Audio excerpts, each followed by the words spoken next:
사도행전 23장 1절부터 3절 짧은 말씀 속에는 세계 선교의 본질은 무엇인가, 하나님은 어떠한 원칙을 가지고 선교를 하시고 어떠한 방법들을 통하여 선교하시는가에 대한 설명이 들어 있습니다.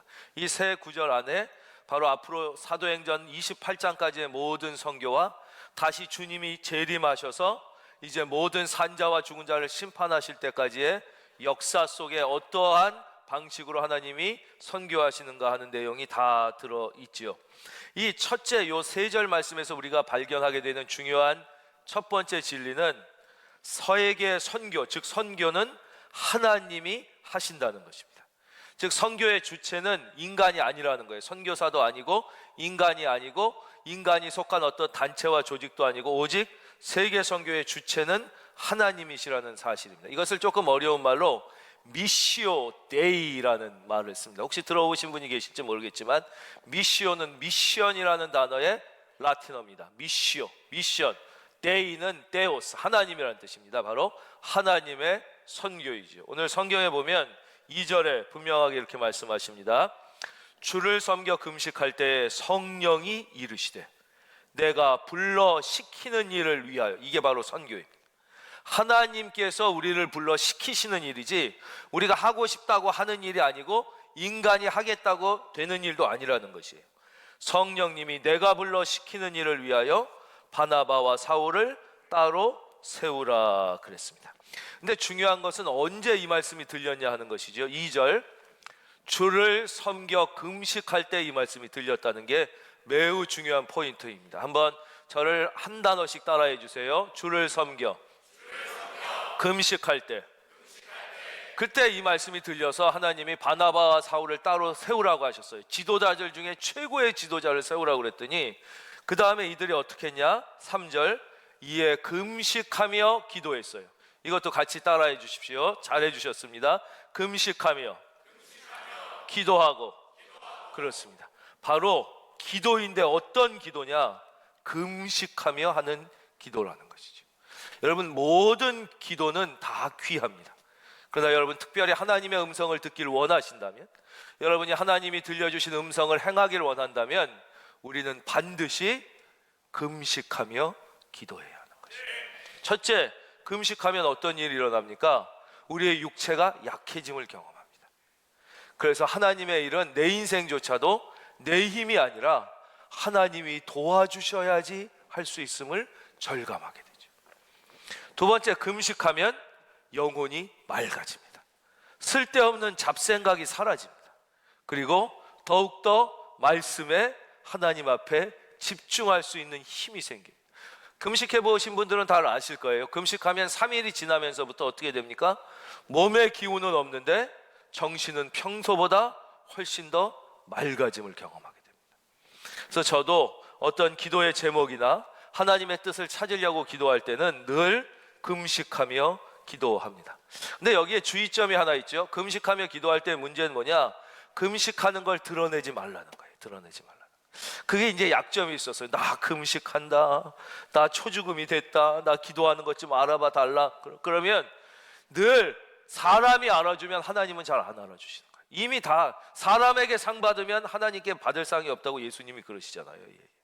사람이 알아주는 게 아니라 하나님만 아시게 하는 거예요. 그래서 예수님이 뭐라고? 오히려 머리에 기름을 바르고 로션도 바르고 깨끗하고 정갈하게 하고 금식해라, 금식해라. 그러면 하나님이 들어주신다 그러시는 거예요. 주님을 섬겨 금식할 때 성령님이 말씀하셔요. 이 하나님의 선교라는 것을 우리가 알 수 있는 것은 바로 요나입니다. 우리가 요나서를 보면 하나님께서 이제 요나에게 말씀을 하세요. 네가 저 니느웨로 가서 선교를 해라. 근데 문제는 니느웨는 아주 이스라엘을 괴롭히던 적대 국가란 말이에요. 그러니까 요나가 너무 싫었어요. 하기가 싫어. 선교의 주체는 하나님이신데 요나가 난 싫다고, 난 저 니느웨 저놈들이 다 망했으면 좋겠는데 내가 왜 가서 그들을 위해서 선교를 하고 회개하라고 그래서 그들을 살리겠냐고, 난 싫다고 막 그래요. 그래도 하나님께서 하라고 그러니까 요나가 어떻게 도망가지요? 니느웨의 정반대 다시스로 도망가다가 하나님께서 파도를 일으키셔가지고 거기서 빠지게 되잖아요. 그 전에도 하여튼 이 요나가 하나님 말씀 듣기 싫어서 배 밑창에 들어가서 귀를 막고 자고 있단 말이에요. 그러니까 하나님이 말해도 안 들으니까 이제 배를 뒤집어가지고 물에 퐁당 빠뜨리니까 고래가 와서 덥석 먹잖아요. 그래서 3일 동안 고래 뱃속에 있다가 회개하고 깨어나 보니까 바로 니느웨 앞바다에 하나님이 탁 던져 놓으셨어요. 요나가요 어쩔 수 없이 한 거예요. 하기 싫은데 이 왼수놈의 이놈들. 그런데 하나님 명령이니까 어쩔 수 없이 오래 하지도 않고 하루, 아마 대충 했을 거예요. 그것도 그냥 대충, 야 니들 회개해라, 그리고 하나님을 믿어라, 안 그러면 하나님의 심판이 임한다. 대충 오래도 아니고 딱 하루 했는데, 하루 얘기를 듣고 니느웨 임금이 옷을 찢으며 회개하기 시작하는 거예요. 그리고 통곡을 하고 온 이스라엘 도성 백성들이 우리가 하나님 앞에 범죄하였도다, 우리가 잘못하였습니다. 그러고 막 회개하니까 하나님의 심판이 임하지 않고 그들이 은혜를 받게 된 거예요. 그랬더니 또 요나가 너무 골이 났어요. 막 하나님 앞에 불평하죠. 하나님, 어떻게 저렇게 나쁜 놈들이 겨우 하루 설교했다고, 우리 이스라엘 백성은 내가 이렇게 온 힘을 다해 설교해도 안 듣고 자고 놀고 딴짓하는 놈이 많은데 저놈들은 우리 원수인데 왜 이렇게 됩니까? 그리고 막 불평을 하다가 이제 있어요. 그랬는데 거기가 이제 사막 광야 같은 데니까 너무 햇빛이 뜨거우니까 하나님께서 요나 쉬라고, 이 우리로 치면 담쟁이 넝쿨 비슷한 거 같은 걸로 이렇게 그늘을 만들어서 쉬게 해주셨거든요. 근데 요나가 하루 자고 나니까 벌레가 먹어서 이게 다 없어지니까 막 햇빛이 쨍쨍 내려져가지고 뜨거워서 견딜 수가 없으니까 또 막 불평하잖아요. 아니 저런 나쁜 놈들은 하루 만에 구원해 주시고 왜 또 하필 이 좋은 나무는 죽여가지고 날 이렇게 햇빛 가운데 힘들게 하십니까? 그랬더니 하나님께서 봐라, 너는 하루 있던 나무도 없어지니까 불평을 하는데 모든 인간은 나의 자녀인데 내가 저 느느웨 백성이 회개하고 구원받기를 얼마나 기다리고 있었겠느냐, 그것이 나의 마음이다. 그러면서 요나서가 끝납니다. 바로 선교의 주체는 하나님이시고 모든 교회는 이 하나님의 말씀에 순종하여 선교에 헌신할 때까지는 아직 완전한 교회, 진실한 교회가 아닌 것이죠. 그것은 다 세상의 단체에 불과합니다. 교회가 아무리 돈이 있고 힘이 있고 사람이 많이 있다 할지라도 세상의 단체 중에 우리보다 사람 더 많은 단체도 있고요, 돈이 훨씬 많은 단체는 너무너무 많고, 인간의 조직 중에 권력과 힘이 있는 곳이 너무너무 많아요. 교회가 다른 점은 오직 하나, 하나님의 말씀에 순종하여 선교한다는 데 있는 것이죠. 즉 선교를 시작할 때부터만 교회는 진정한 교회가 되는 것이지 그 전까지는 진정한 교회가 아니에요. 자, 이제 여러분께 질문 드리겠습니다. 여러분, 교회란 무엇입니까? 이 건물입니까? 아니라는 것은 이미 잘 알고 계실 것입니다. 교회란 무엇입니까? 조직입니까? 아니라는 걸 여러분은 이미 잘 알고 계실 것입니다. 성경은 교회를 뭐라고 말씀하십니까? 바로 성령 받은 하나님의 백성 한 사람 한 사람, 바로 여기 계신 여러분 한 사람 한 사람이 하나님의 교회이며 주의 성령이 너희 안에 거하는 줄 너희가 알지 못하느냐, 너희 몸이 주의 영이 거하는 거룩한 성전이라고 분명히 말씀하고 계시는 거예요. 그러니까 언제부터 내가 진정한 그리스도인이 되느냐? 내가 선교를 시작할 때부터. 할렐루야. 두 번째, 우리가 여기서 깨닫게 되는 원칙은 바로 선교의 주체는 하나님이신데 이 선교의 주체인 하나님의 뜻에 따라 순종해야 되는 것이 바로 교회라는 것입니다. 따라하겠습니다. 교회의 순종. 너무너무 중요합니다. 저는 확신할 수 있는 게 여러분의 인생이 순종의 인생으로 바뀌는 순간부터 여러분은 최소한 지금보다 10배는 더 강력한 인생을 확신합니다. 여러분은 10배는 훨씬 더, 여러분 지금 월급이 얼마인지 모르겠는데요, 최소한 지금보다 10배는 더 월급을, 10배는 더 좋은 일을, 10배는 더 강력한, 이 말씀이 믿어지는 사람은 아멘. 이건 최소한이에요. 최소한 10배는 더 강력한 인생을 살게 되는데 문제는 우리가 순종하지 않는 데 있습니다. 순종하지 않으므로 하나님께서 나를 위하여 준비하신 그 수많은 위대한 일들을 하나도 경험하지 못하고 사는 것이에요. 제가 어느 식사 모임에 불려갔습니다. 도저히 여러 번 거절하다가 거절할 수 없어서 어른의 부르심에 갔어요. 뭐 그런 모임에 목사를 부르는 것은 늘 똑같습니다. 도와달라는 것이죠. 예. 그래서 제가 기도드리고 알겠습니다, 노력해 보겠습니다. 그리고 하나님 앞에 기도를 드려서 하나님, 이러이러한 불쌍한 학생들이 있는데 저희가 해야 되겠지요. 저희 교회가 한 1,000만 원 정도 돕고 싶습니다. 그랬더니 하나님께서 예이 째째한 자식아, 그렇게 말씀하시는 것처럼 느껴져요. 1,000만 원이, 아유 하나님, 밥 한 끼 먹고 1,000만 원입니다. 1,000만 원짜리 밥이 어디 있습니까? 이 째째한 자식, 네 새끼를 생각해봐라. 제가 보니까 저희 둘째가 음대를 다니거든요, 성악과. 근데 거기가 한 학기 등록금이 500만 원이에요. 물론 장학금도 받고 그러지만 보니까 1년 학비가 1,000만 원이더라는 거예요.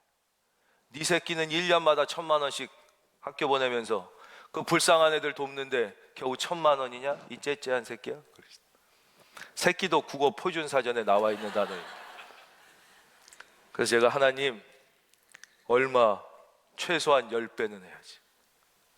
하나님, 밥 한 끼 먹고 1억은 너 평생 누가 먹여줬냐? 네가 지금 밥 한 끼 먹고 죽냐? 너 평생 누가 먹여줬냐? 그래서 계획 없이 하나님, 그럼 1억 하겠습니다. 기도드리고 금식했습니다. 여러분, 하나님은 여러분이 순종하면, 그래서 1억 했다 이런 얘기는 할 필요 없잖아요. 결론 다 아시는 거잖아요. 그렇죠? 여러분, 최소한 지금 여러분이 무능한 이유가 무엇입니까? 예수를 믿는다고 하면서도 하나님의 커다란 능력과 축복을 경험하지 못하는 이유는 딱 하나, 하나님을 여러분의 수준에서 생각해서 하나님의 뜻대로 하지 않고 여러분의 생각대로 하기 때문에 그렇습니다. 여러분, 하나님의 뜻대로 순종할 때 기적이 일어날지어다. 진짜 언제 우리는 하나님의 교회가 되고 하나님의 사람이 되느냐? 하나님의 말씀에 순종할 때예요. 이것을 파고 들어온 이단이 있죠. 하나님의 교회라는 좋은 말을 먼저 갖다 쓰는 안상홍 증인회란 말이에요. 모든 이단들은 공통적 특징이 있는데, 첫째, 재림 예수를 얘기하면 무조건 이거는 100% 이단입니다. 예수님이 재림하시는 그날은 산자와 죽은 자를 심판하러 오시는 그날이지, 뭐 내가 재림 예수다, 내가 두 번째 예수다, 이런 건 싹 다 들을 필요도 없이 다 거짓말이에요. 근데 이들이 우리의 약점을 뚫고 들어오지요. 왜냐? 아버지에게 상처받은 사람들이 대한민국에 너무나 많거든. 아버지에 대한 상처를 입는 사람들이 많아요. 그러니까 하나님 아버지 할 때, 이번 주 금요일에 온 분도 그러더라고요. 자기가 너무 어렸을 때 아버지한테 상처를 받아서 하나님 아버지가, 도저히 아버지가 좋으신 아버지가 안 나오더라는, 이런 약점을 파고들어서 뭐라 그래요? 너 아버지에게 거부감 있지? 하나님 어머니야. 이게 안상홍 증인회잖아. 여기 하나님의 교회. 하나님은 어머니라고 그러니까 이 아버지에 대한 거부감이 있는 사람들이, 그래, 하나님은 어머니 아닐까? 그런 사랑의 분이 아닐까? 이러면서 막 넘어가서 다 지옥으로 빠지는 거예요. 여러분, 하나님은 아버지입니까? 어머니입니까? 왜 우리는 하나님을 아버지라고 부릅니까? 이유는 분명합니다. 성경에 예수님이 하나님을 아버지라고 부르셨기 때문에. 내 생각대로 하면 하나님이 어머니일 수도 있을 것 같습니다. 그러나 성경, 여러분 생각대로 살면 다 망하는 길이에요. 인간의 생각에는 구원이 없어요. 하나님의 말씀 속에만 구원이 있고, 여러분 생각대로 살지 말고 하나님의 말씀대로 순종할 때에, 할렐루야, 우리의 삶에 기적이 경험되고 하나님의 믿음의 축복이. 근데 우리는 늘 상식과 지식과 경험과 하나님과의 말씀과의 갈등 속에서 상식의 손을 들어주잖아요. 경험의 손을 들어주고 내 그 알량한 지식의 손을 들어주기 때문에 우리 삶 가운데 내가 이 손을 들어주니까 하나님의 능력이 역사할 수가 없는 것이죠. 여러분이 늘 갈등 가운데 하나님의 말씀의 손을 들어주시기를 바랍니다. 여러분, 하나님 말씀에 순종하고 하나님 말씀을 따르기로 결단하고 늘 성경 많이 읽고 기도 많이 하고 찬송 많이 해서 강력한 인생이 되시기를 바랍니다. 여러분, 세상으로부터 무시받지 않는 삶이 되어야 될 것이지요. 바로 이 선교를 누가 수행하는가? 그것은 바로 순종하여 우리가 수행해야 된다는 것이죠. 2절, 주를 섬겨 금식할 때에 성령이 이르시되 내가 불러 시키는 일을 위하여 바나바와 사울을 따로 세우라 하시니, 3절 다 같이 우리 읽겠습니다. 시작. 드디어 순종하게 됩니다. 바로 이 선교의 주체가 되는 안디옥 교회는 초대교회의 두 가지의 최고의 모델인 예루살렘 교회와 아주 몇 가지 특징적인 차이점이 존재합니다. 첫째, 예루살렘 교회는 예수님과 공생애를 같이 했던 12사도가 모두 지도자가 되어 있습니다.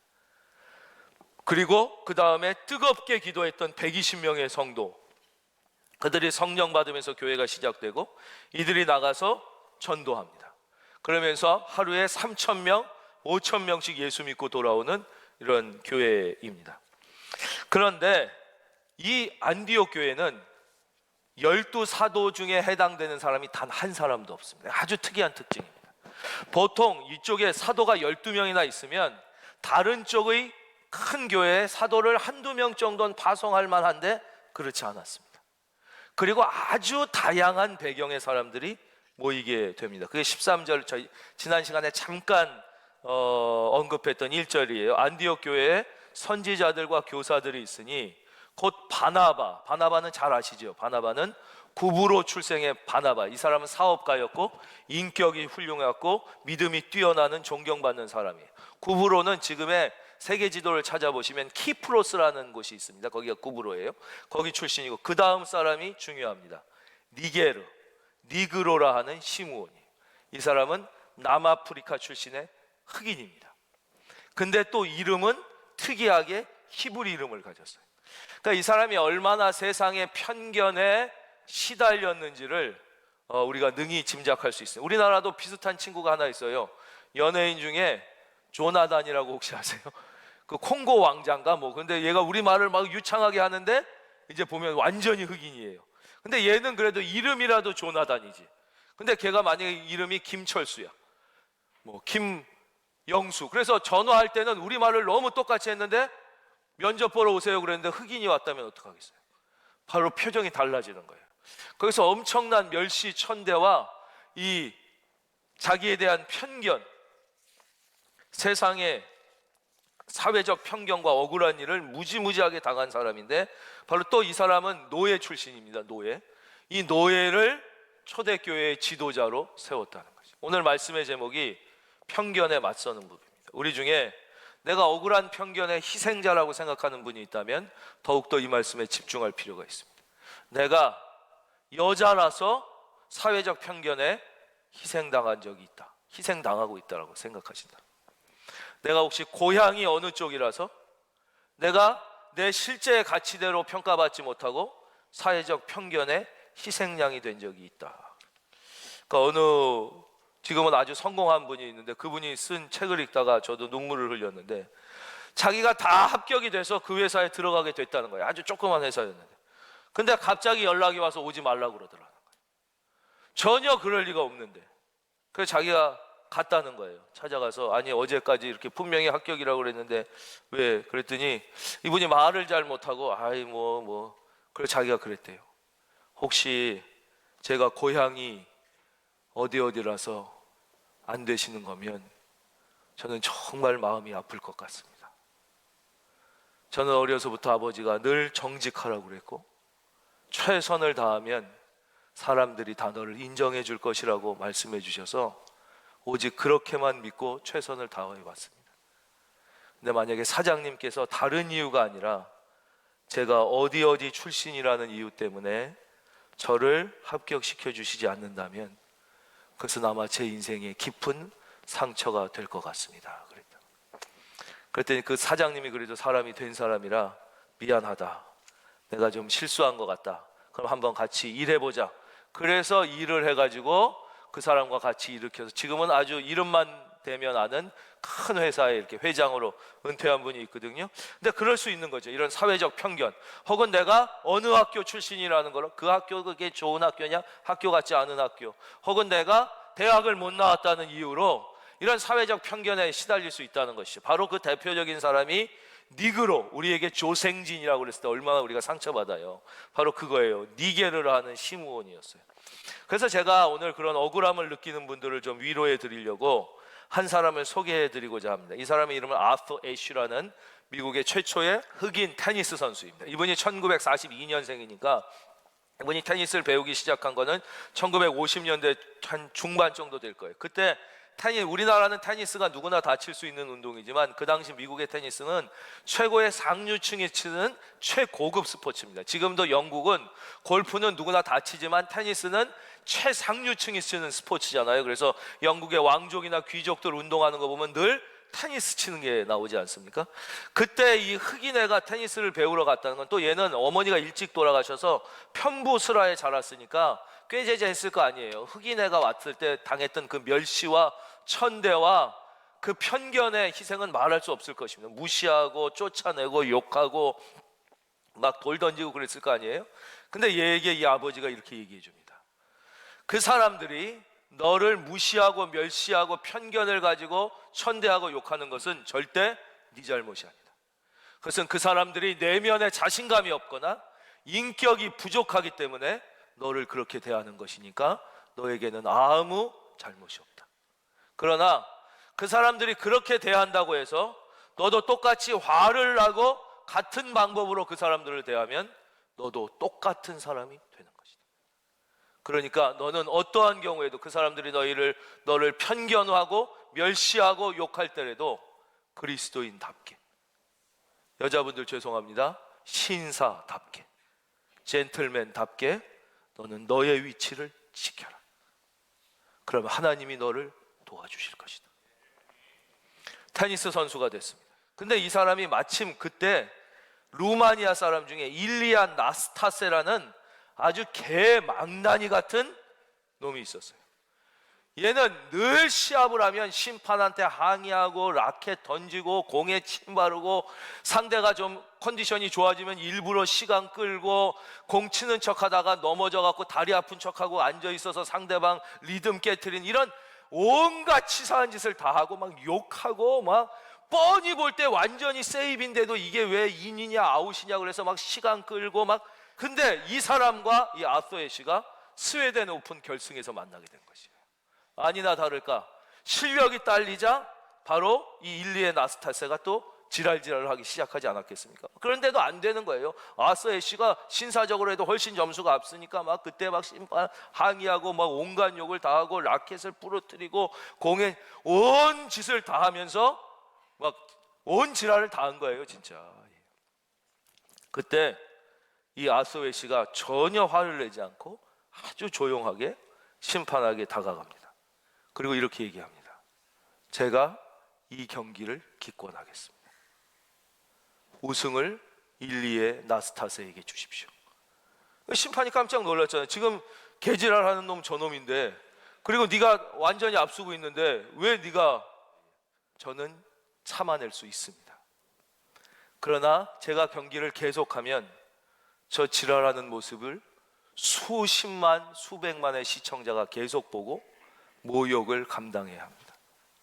더욱 제가 견딜 수 없는 것은 제가 그토록 사랑하는 테니스라는 스포츠가 모욕당하는 모습을 수많은 사람이 보게 그냥 놔둘 수가 없습니다. 그러니 제가 이 경기를 기권할 테니 저 사람에게 우승컵을 주십시오. 그래서 이 심판이 당황을 했습니다. 그래서 심판위원들과 그 경기위원들이 모여서 급히 이 사람이 이렇게 기권을 요구했는데 어떻게 할 것이냐. 그리고는 어떤 결정을 내렸느냐. 이 아서 애쉬의 기권을 받아주지 않고 그 지랄만 일삼는 같은 일리아 아스테시를 실격 처리를 시킨 것입니다. 그리고는 이 아서 애쉬에게 금메달을 줘서, 그때는 우승컵이죠. 이 스웨덴 오픈이 아주 세계 모든 우승 경기 중에 가장, 그래서 지금도 미국에 가면, 저도 테니스에 대해서 잘 모르지만 US 오픈이라는 세계에서 제일 유명한 경기 중에 미국에서 열리는 경기에 결승전이 열리는 테니스장인데요, 관중석이 수만 명이 넘는 어마어마하게 큰 테니스 경기장의 이름이 아서 애쉬 경기장입니다. 이 사람보다 더 많이 승리하고 더 많이 우승한 사람도 많았지만 뭐가 훌륭한 것이냐. 내가 우승을 많이 하고 승리하고 좋은 일도 많이 하는 것도 훌륭한 일이지만, 내가 그리스도인이기 때문에, 혹은 여자이기 때문에, 남자이기 때문에, 나이가 어리기 때문에, 많기 때문에, 학교 때문에, 여러 모습 때문에 사회적으로 잘못된 멸시와 편견을 받을 때 우리가 그것을 같이 욕하고 싸우는 게 아니라 내가 그리스도인이기 때문에, 내가 하나님을 사랑하기 때문에 그것을 내가 감내할 수만 있다면 그것 또한 하나님이 보시기에 어마어마하게 잘하는 일이며 그것이 바로 선교적 삶이라고. 할렐루야. 이거 아멘 크게 하겠습니다. 할렐루야. 하나님이 알려주시는 것이에요. 바로 니게르라 하는 이 흑인이 바로 이 초대교회의 지도자가 된 데는 그 하나님의 깊은 뜻이 담겨져 있다는 것입니다. 두 번째, 우리 안에 있는, 우리가 반드시 극복해야 되는 편견이 있습니다. 이것은 교회를 좀 다닌 사람들에게 나타나는 현상인데요, 교회를 좀 다녔는데 형편이 괴로워, 문제가 커, 뭐 다 그렇겠지요. 그래서 뭐 내 기도가 하나도 응답이 안 됐어, 이럴 경우 자기 안의 편견으로 설교를 들어도 전 목사님이 하는 얘기겠지, 그런 사람도 있겠지. 여러분, 하나님은요 차별하지 않으시는 하나님이라는 사실을 믿으시기를 바랍니다. 근데 그렇지 않아요. 나는 안 그랬다는 거죠. 내가 이렇게 기도했는데 병에서 안 낫거나 뭐 사랑하는 사람이 죽거나 더 심각한 문제가 있거나 그럴 수가 있지 않습니까? 그래서 자기 안에 하나님에 대한 편견이 있어요. 하나님은 나를에게선 뭐 기도해도 별로, 특별히 나를 뭐 다 인간을 향한 계획이 있다고 그러지만 나에 대해서는 별로, 뭐 우리 가정에 대해서는 별로. 그건 성경에 써 있는 얘기일까? 그게 진짜일까? 뭐 이런 잘못된 편견을, 그 편견에 대한 이야기가 바로 열왕기 하 5장에 나와 있는 우리 모두가 잘 아는 아주 유명한 나아만 장군 이야기입니다. 이 얘기는 다 아시죠? 아람의 군대 장관 중에 나아만이 있어요. 근데 이 사람이 크고 존귀한 사람입니다. 왜냐? 전쟁에 나가면 다 이겨. 아람의 총사령관인데 우리나라로 치면 을지문덕, 강감찬 같은 사람이니까 막 임금이 떠받들고 국민에게 존경을 받는 큰 용사였어요. 근데 문제는 이 사람이 나병 환자였다는 것입니다. 여기서 우리가 반드시 기억해야 되는 한 가지가 있습니다. 어떤 사람이든 보이는 것만큼 행복한 사람은 존재하지 않습니다. 아무리 나는 힘들고 저 사람은 좋아 보여도요, 반드시 어떤 삶에도 그 속을 들여다보면 반드시 아픔과 문제가 있다는 것은 진리입니다. 근데 우리는 자꾸 내 곱불만 커 보이고 내 문제만 커 보이는 거예요. 그렇지 않다는 거예요. 모든 은혜 받은 사람도 다 그 고난과 아픔의 경험을 통과한 것이지. 그리고 통과하는 과정이지만 찬송하며 주님 손잡고 웃으며 통과하는 거지, 모든 게 팔자가 좋아서 그렇게 웃고 감사하는 게 아니라는 거예요. 나아만이 그랬습니다. 그런데 뭐 온갖 치료를 다 했지만 안 됐겠죠. 근데 그 집에 참 놀라운 게, 이스라엘에서 온 아람 대사나 무슨 외교부 장관이나 어떤 저쪽에 국방부 장관이 얘기한 게 아니라 그 집에 종이 하나 있었어요. 종이. 근데 이 종이 어떤 종이냐면, 예전에 이스라엘하고 전쟁할 때 이 장군이 승리해가지고 포로를 잡아올 때 거기서 포로로 잡혀온 어린아이였다는 거예요. 여종. 여러분, 기가 막히지 않습니까? 만약에 이 여종이 이렇게 생각했다고 보세요. 하나님이 살아계시다면 왜 우리가 졌나? 하나님이 살아계시다면 왜 내가 포로로 잡혀왔나? 하나님이 진짜 이렇게 생각했으면 이 여종은 끝나는 거예요. 근데 얘는 그럼에도 불구하고 하나님에 대한 편견이 없으셨다는 것이죠. 나는 비록 약하고 초라하지만 내가 믿는 하나님, 나의 하나님은 크신 하나님, 위대하신 하나님, 좋으신 하나님이라는 사실이 믿어지기를 바랍니다. 그게 믿어진 거예요. 그래서 얘기하죠.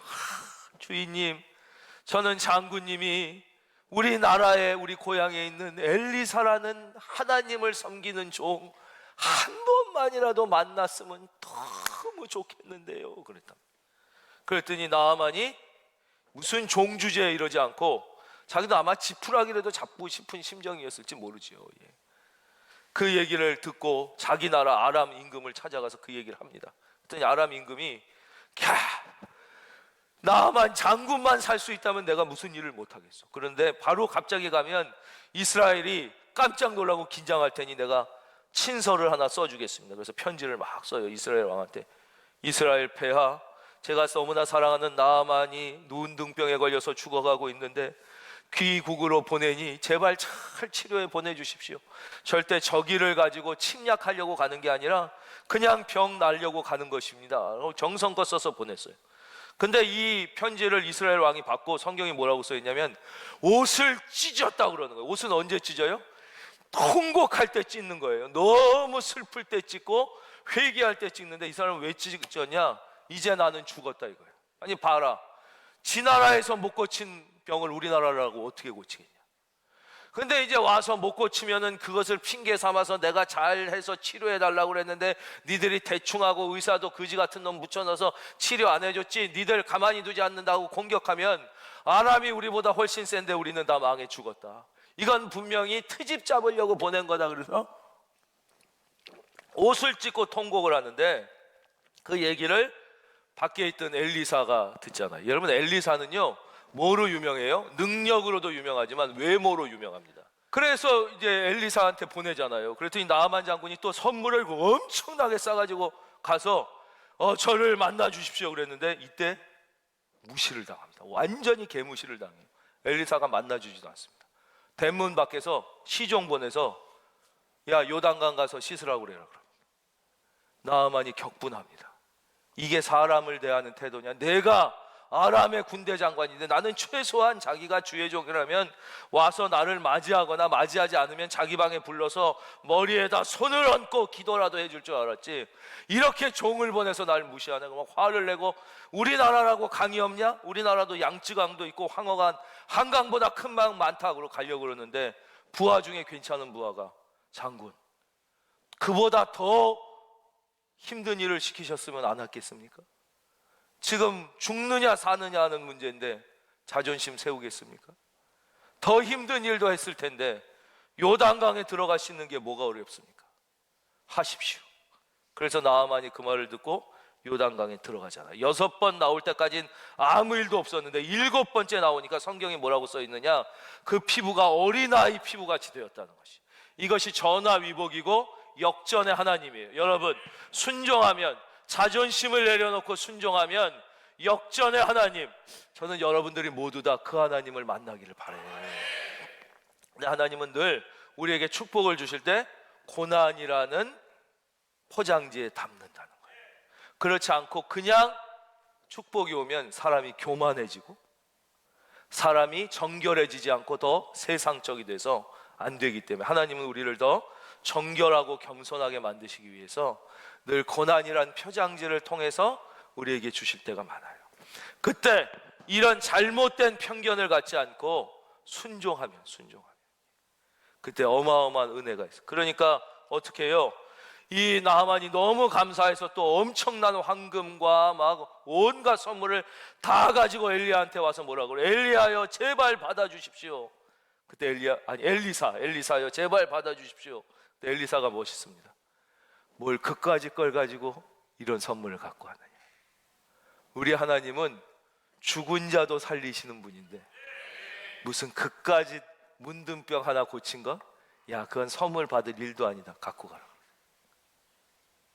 그러니까 내가 하나님만이 참 하나님임을 알고 이제 아람에 돌아가서도 하나님을 섬기는 숨은 종이 되겠나이다 이거 가는데, 그때 문제가 하나 있어요. 게하시라는 종이 그 선물에 눈이 어두워서 뛰어가가지고 뭐라 그래요? 저 엘리사 선지자가 그러는데 조금만 좀 달라고. 그래서 자기가, 여러분 그래가지고 시험에 드는 경우가 많아요. 자, 이 지금까지 얘기 다 아시는 얘기였죠. 나와만. 지금부터는 모르는 얘기. 이거 말씀드리려고 이 얘기, 아는 얘기 길게 한 거예요. 이 말씀을 지금 여러분이 들었는데 제일 처음 들은 사람이 누구일까 하는 거예요. 이 열왕기하 5장은 누가 기록했느냐? 예레미야, 여러분이 잘 아는 예레미야 선지자가 하나님의 성령의 감동을 받아 기록했어요. 그래서 기록해서 처음 들려준 사람이 누구냐면 그 당시에 고난 중에 있던 이스라엘 백성인 거예요. 위로는 아수르가 짓누르고 아래로는 이집트가 짓누르고, 믿음을 지킨다는 사람은 감옥에 가고 아첨하는 사람은 승승장구하는 그 고난의 상황 속에서 니들 하나님이 능력 없는 분으로 느껴지냐? 하나님 잘 믿어도 소용없다고 지금 스스로 잘못 생각하고 있냐? 우리 하나님은 이런 하나님이시다.